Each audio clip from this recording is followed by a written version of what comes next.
Senior একজন standing কমিটির সদস্য মির্জা আব্বাস সাহেব, তিনি দীর্ঘকালের একজন আমাদের এই বিএনপির আমাদের নেতা। তিনি নেতার ওই আসনে তিনিও একজন প্রার্থী আমাদের। তিনি স্বাভাবিকভাবেই একজন রাজনৈতিক নেতা হিসেবে তিনি সহানুভূতি দেখানোর জন্য সাথে সাথে সেখানে ছুটে গিয়েছিলেন। কিন্তু দুর্ভাগ্যক্রমে সেই দলের কিছু ব্যক্তি, কিছু সমর্থক, আরও কিছু আপনার চক্রান্তকারী, তারা সেখানে সমবেত হয়ে উত্তেজনামূলক স্লোগান দেয় এবং এক পর্যায়ে তারা একটা মব সৃষ্টি করার চেষ্টা করে, যেটাকে আমরা তীব্র নিন্দা জানাচ্ছি এবং হুঁশিয়ার করে দিতে চাই আমরা সকল পক্ষকে। এই ধরনের আচরণ করতে গেলে বিএনপি বসে থাকবে না, বিএনপি তার জবাব সাথে সাথে দেবে।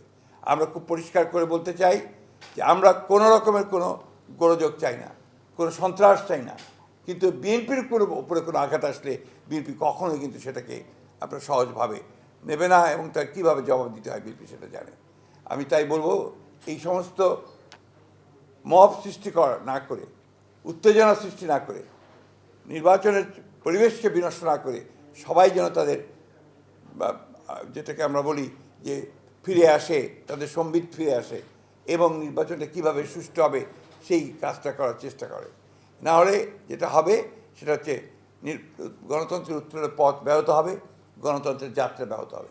আমি ওই জন্য অনুরোধ করব সংসদের সকল মহলকে যে তারা যেন এই বিষয়টাকে অত্যন্ত গুরুত্ব দেয় এবং কোনোরকম উত্তেজনা সৃষ্টি না করে আপনার তারা কাজ করে।